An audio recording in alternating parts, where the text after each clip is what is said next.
จอดเทิงเรียบร้อยแต่กับโบเห็นผู้ใดพี่น้องเอ้ยเนาะมีแต่ว่าลงไปก่อนโอ้ลงไปฮะถ้าสื่อลงไปถึงจะสื่อเฮาหัน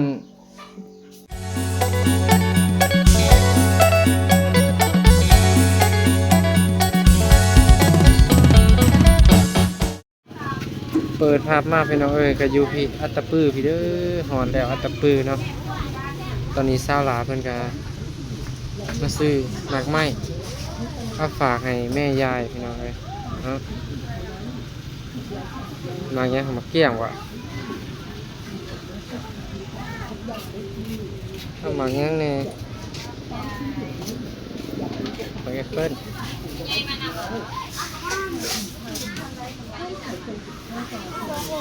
เอา2 โลบ่เอา2 โลเพิ่นนะอันยากินบ่อิ่มเนาะเดี๋ยวกินเองบ่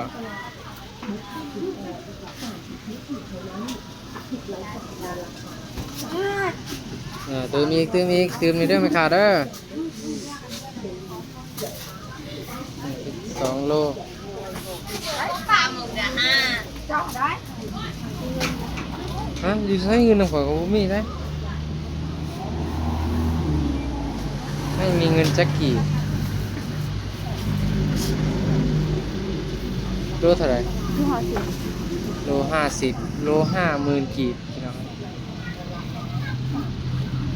ไปกับเด้อเดินทางกันต่ออีกประมาณ18 กิโลฮอดบ้านเนาะอันนี้มาแวะตลาดเนาะตลาดแรงของ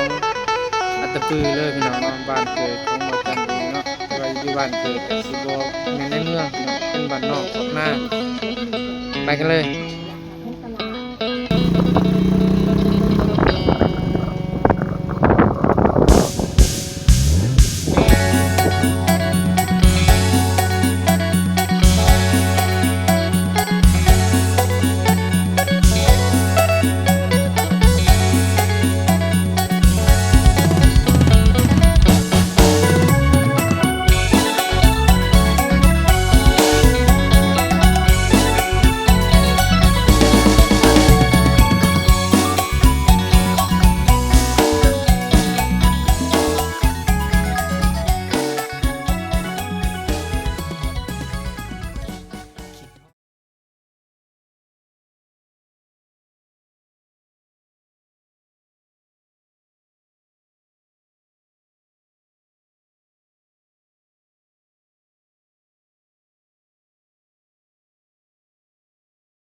เด้อพี่น้องเอ้ยหอดบ้านหอดเมืองเป็นทีเรียบร้อย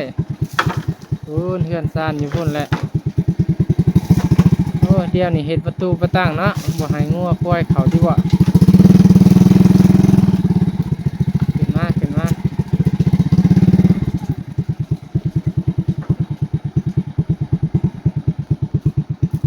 วัดก็ได้นะเห็นว่าวัดก็บ่อยากให้ทิ่มแบบนั้น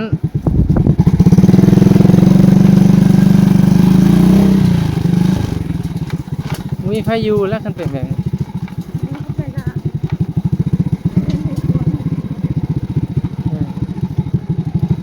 ถึงแล้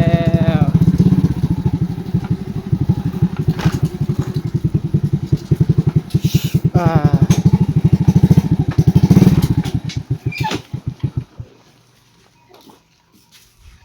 โอ้ฝุ่นหอดแล้วเด้อพี่น้องแต่ว่ามิดเงียบมีไฟอยู่เพื่อนอาจจะเมื่อหน้า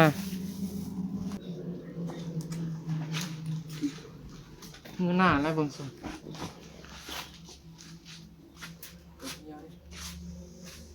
แล้วเห็ดพี่สั่งยังไงโอ้เราเป็นเราน้องเห็ดเป็ดอันเดียว ซะกระโดดน้องเห็ดโอ้เห็ดส่วนทางหลัง แต่โดนอีสังอันนี้ แล้วก็ขุดดินเขาเพื่อน จะหันเลย ถ้าเฟซขึ้นมาฉันล็อกได้ แล้วเป็นใครอยู่เพื่อนจ้ะ เลือกเขาได้ บ่เห็นบ่มีไฟอยู่เพื่อนเลย ใหม่เขาไม่เลย หืม เอาใหม่ มาหอเทือนเรียบร้อย แต่ว่าบ่เห็นผู้ใดอยู่เพื่อนพี่น้องอันนี้ก็คือเพื่อนนี่แหละบ้านเกิดเมืองนอนบ่จันเอาพี่น้องเด้อท่านั้นก็ห้องน้ำแต่ว่ามันอยากโคเขื่อแน่อันนี้ก็สวนผักเก่าอยู่ฝุ่นก็เป็นขอกไก่แต่ว่าอยู่ทางหน้าเพิ่นเฮ็ดสวนผักใหม่นี่เลยพี่น้องกันบ่จันอันนี้ก็ยังบ่ทันได้เฮ็ดหยังอันนี้ก็ตู้เย็นแต่ดึกดำบรรพ์แหละตู้เย็นเก่าที่บ่จันซื้อคือกันเรือนซ่านบ้านซองก็ประมาณนี้เด้อพี่น้องนี่บ่ทันได้แอมบ่ทันได้หยังอันนี้ก็จะเป็นห้องครัวบ่แล้วคือกันบ่แล้ว อันนี้อิฐก็บ่แล้วเนาะประมาณนี้พี่น้องตู้ซักผ้าโอ้เดี๋ยวนี้มีตู้ซักผ้าแล้วเนาะยายเพิ่นอันนี้มันสันว่างถ้วยบวงพุ่นทรงเสือเพราะว่าแม่หันปกติอยู่บ้านคนเดียวแฟนเพิ่นก็สิมาเป็นบางมื้อ นะคะ บางครั้งเพราะว่าเป็นทหารเนาะหากันโอ้ไก่สมันแหละลงไปก่อนโอ้ยลงไปฮะ ถ้าซื้อใหม่เพิ่นจะซื้อ เฮาหันใช่เบิ่ง ยันเขาบอกกินเหรอ ซื้อมาตอนแม่ยาก็มีคือกันมากมายเนี่ยแหละพี่น้องเดี๋ยวสิลอง บอลครับ ผลเหม็นช่างคือว่ามีแต่ขนมนี่เล็กน้อยนะมึงส่งเพื่อนบ่ทันแล้วมีคนมานอนวะอันนี้บอลว่าจันนอนอยู่นี้เนาะแต่ก่อน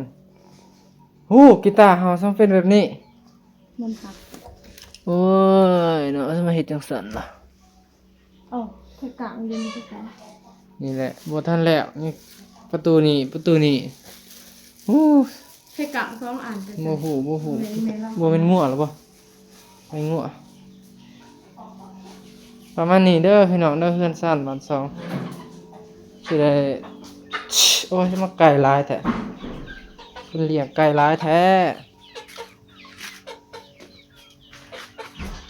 หอดหวานแล้วพี่น้องแต่ว่าบ่เห็นผู้ใดนี่จักไปใส่ก็เป็ดไก่เพิ่นนี่หลายแท้เดี๋ยวจะได้เมื่อให้เมื่อหน้าบ่นั่นแหละพี่น้องเอ้ยเนาะพี่น้องเอ้ยมาหอดจอดเทิงเรียบร้อยแต่กับโบเห็นผู้ใดพี่น้องเอ้ยเนาะ ออกเมื่อน่ะ บ่ฮู้ว่าอยู่ไสนี่แหละ ต่อมาเบิ่งเมื่อน่ะก็ จะโทรหาเบิ่งหา เอาแม่เนาะ จักเพิ่นไปอยู่ไสเนาะบ่เห็นอยู่เฮือนนี่เฮือนซ่านบ้านซองก็ประมาณนี้เด้อพี่น้อง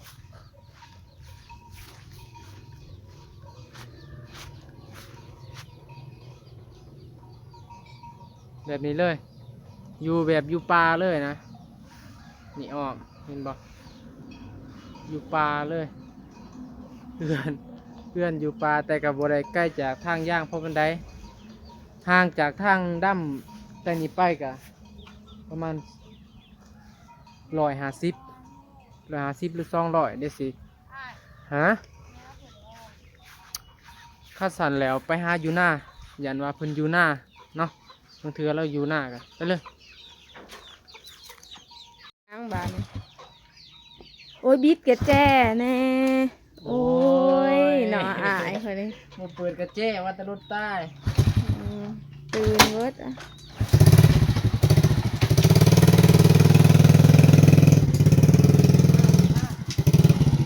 มันสิออกเมื่อหน้าเด้อไป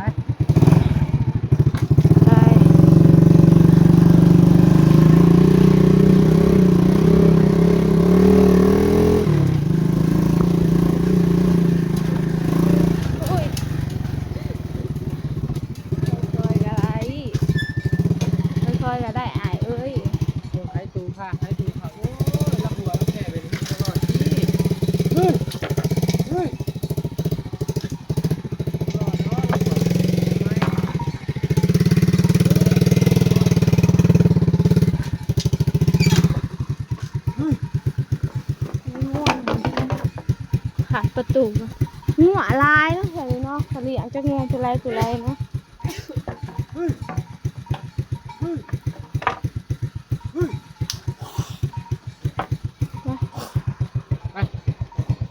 ไปกันที่หน้าคนละ ไปกันเลยจ้าเดี๋ยวผมเลี้ยงเลยไปยืนทางเลยนะ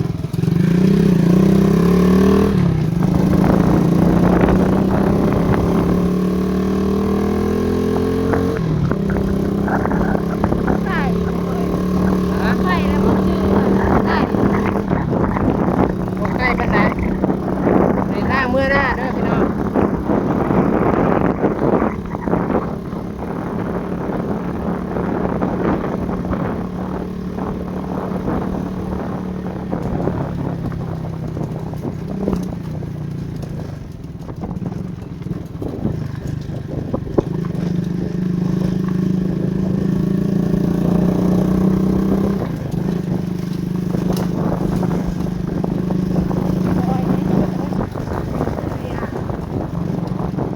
ญาติบ่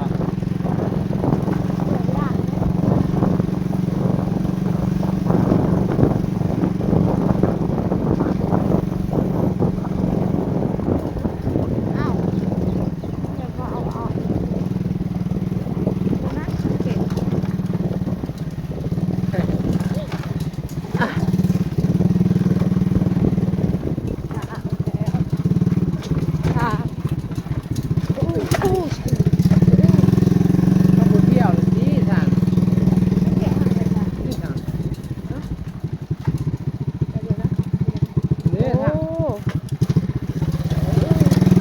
กระทางมันสิเด้เห็นบ่ถ้ารถจักรมาได้เอารถไปทางน้ำได้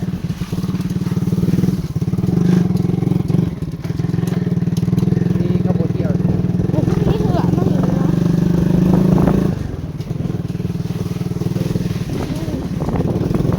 น้ำไหลเด้อฮะน้ำบ่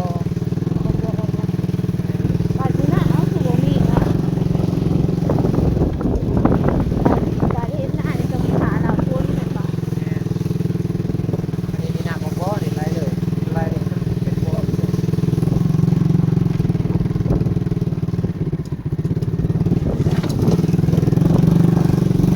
โอ้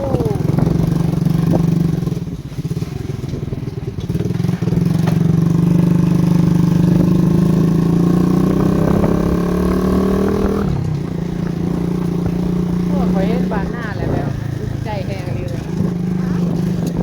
บ่ได้ขี่มาหน้าแล้วมันสุขใจ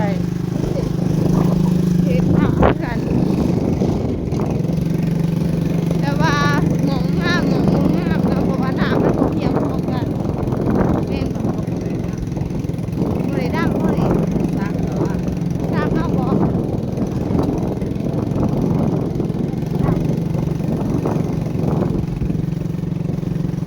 ทางเวลาบ่ได้ใกล้นะ บ่ได้มาหน้านี่จักปีเลย หลายปีแล้ว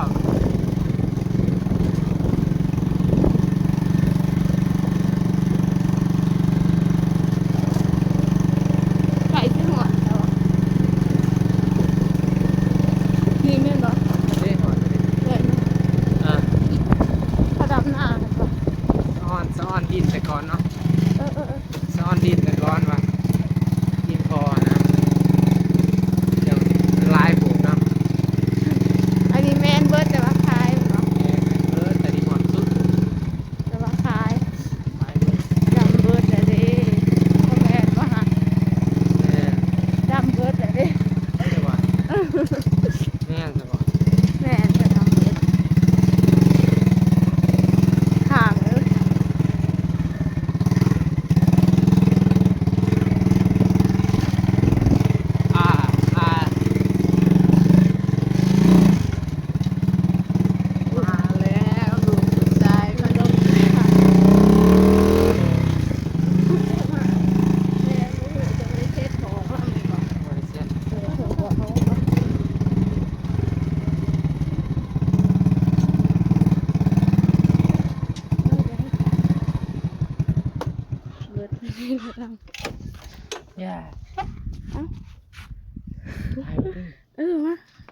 เอาสวัสดีพี่น้อง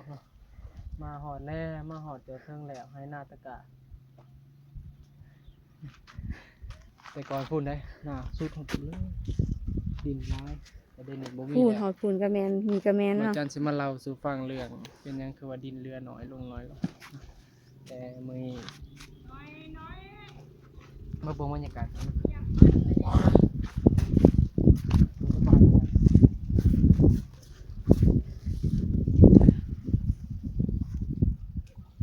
ดิเบิ่ง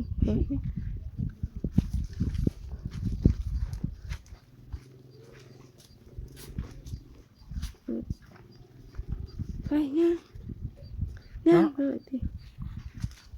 ตาเปลือก ทายเพิ่นได้ ฮะ อย่าทายเพิ่นกันผู้เดียวบ่ให้ทายกันอยู่นำกันจังเล็กน้อยแล้วมันทายแล้วผิดกฎ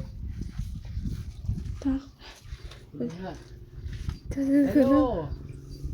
ฮัลโหล ลงอารมณ์ตีอ่ะแป๊บนึงก็ ฮัลโหลฮัลโหล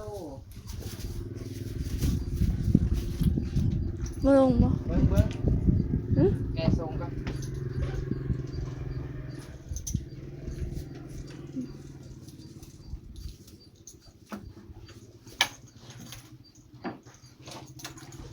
เข้าแม่เอ็มค่ะเรียกว่ามูจะมาเลยจะนำไปส่งทางเบื่อลากูมากแล้ว สมาจะ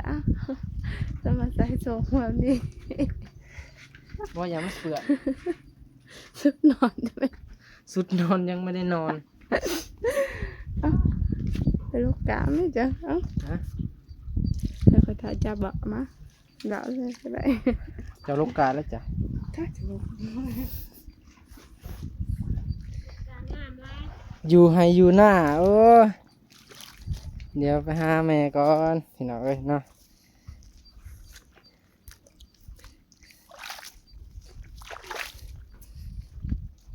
สวัสดี สวัสดี ดำนาจากมืออะไร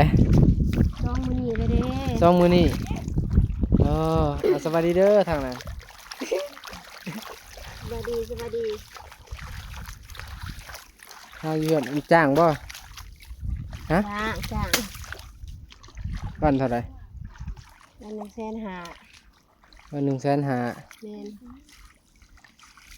แม่ก็บ่มีเงินดอกก็จ้างไปนั่นแหละ จักให้ ประมาณนั้นแหละ โอ้แสดงว่าพวกนั้นบริเฮ็ดเนาะ บ่ได้เฮ็ดมีแต่แม่ก็เฮ็ดนี่ต้องคนนั่นแหละ อ้าวอันนี้กาเรือได้ในเบิ่งทรงเนาะดำหางลายบ่จักแม่ ห่างแล้วขนาด ข่อยมาแต่สวรรค์หมู่บ้านบ่30 31สวรรค์ บ่ได้ใส่ปุ๋ยตัวนี้นี่จ้าบ่ได้ใส่ปุ๋ย โอ้หาอยู่บ้านแท้ๆมันอยู่หน้าเนาะบ่เห็นผู้ใดอยู่บ้านวะ บ่มี สะโฮงเพิ่นมาเลินน้ำเจ้าบ่บ้านนี่เป็นจังได๋ ยินซื่อๆบ่เฮ็ดหยัง เพิ่นว่าเพิ่นกรอบแห้งช่วงนี้แม่นบ่เพิ่นว่าเพิ่นกรอบแห้งช่วงนี้ ก็ บ่มีเงินเพิ่นว่า มันมีเงิน บ่มีเงินบ่มีเงินลงหน้าแล้วว่ะ เพิ่นบ่ อือ มันมีเงินลงหน้า บ่มีเงินลงหน้าก็สิไถหน้าก่อนก็สิขาดหน้าก็สิลองขาดเบิ่งเพราะว่าเขาบ่ได้จับรถไถอยู่นี่หลายปีแล้วมาจับกองเขาแหน่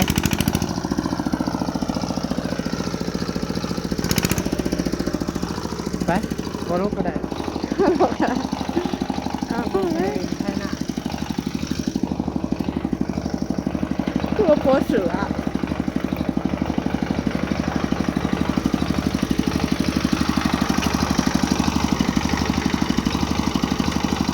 เจ้าสิเฮ็ด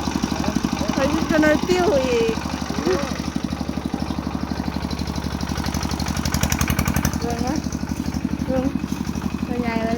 หน่อยเจอติ้วก็บ่ได้ไทยทั้งแจงเนาะบ่ได้ไทยเหรียญบ่ เออ คือบ่ไทย อัน เหรี นี้ ยญ โบไทยบ่นี่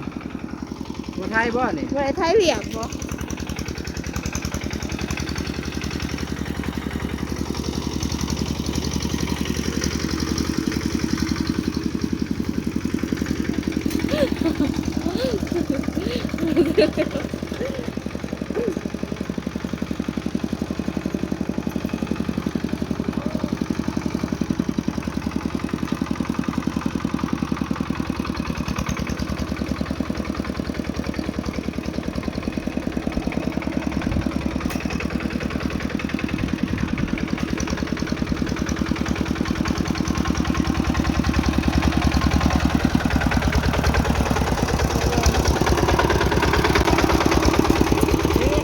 จักปี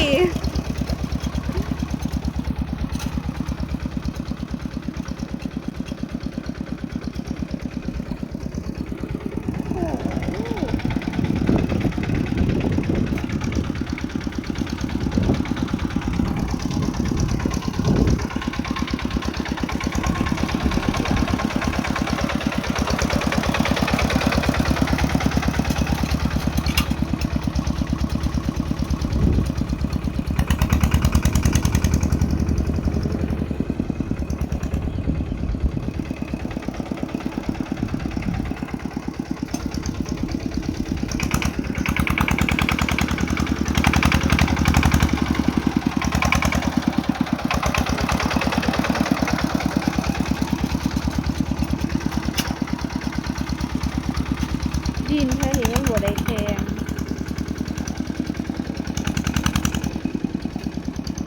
มันเป็นดินทราย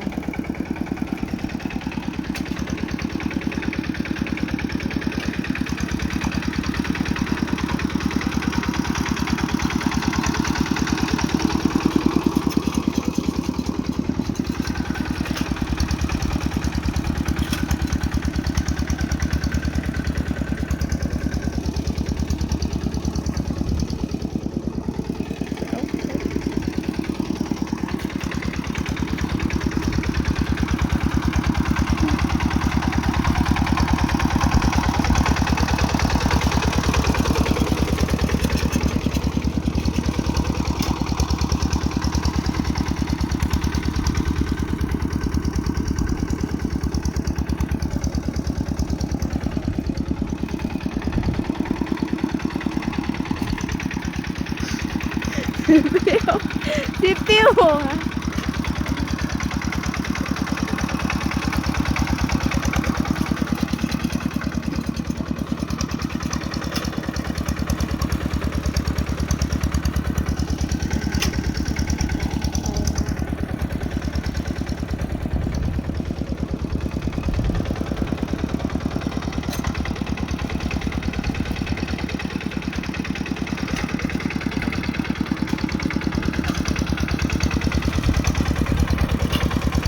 โอ้ยเลยเด้อ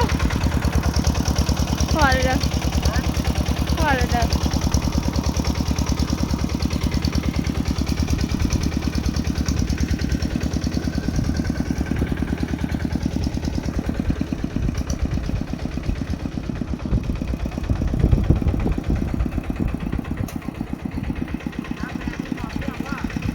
นะ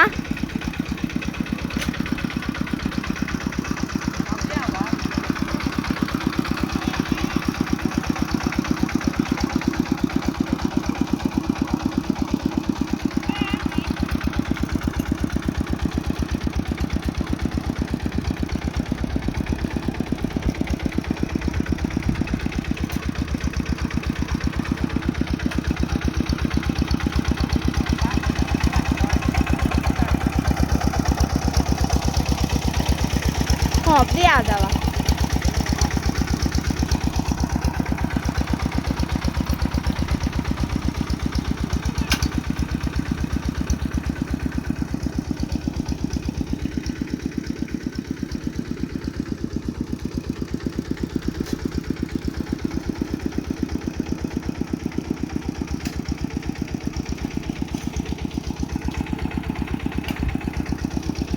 น่ากลัว กว่า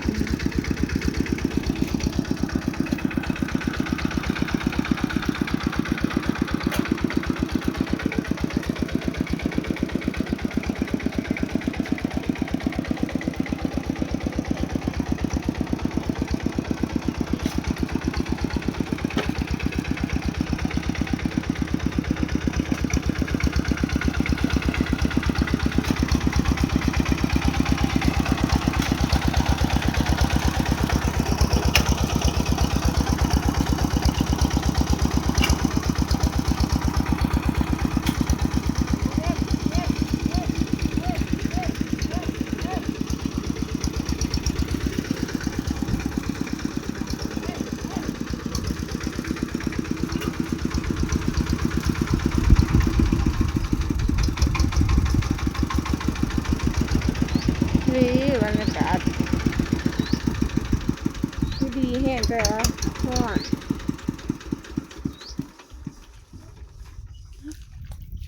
แบบนั้นมันเป็น อะไรมันเป็น รถแห้งได้แห้งมันคือรถอยู่บ้านเฮา เหมาะ จะว่าบ่จะกั้มนี่จะดึงนี่บ่อยู่มันตีเลย รถ แบ ได้ บคือสิปิว สาเหตุที่คุณฮะกัจะบ่ยางน้ำมันนี่เรียบร้อยรถมันเห็ด ดูบรรยากาศ มารถเกียร์ล้อหัน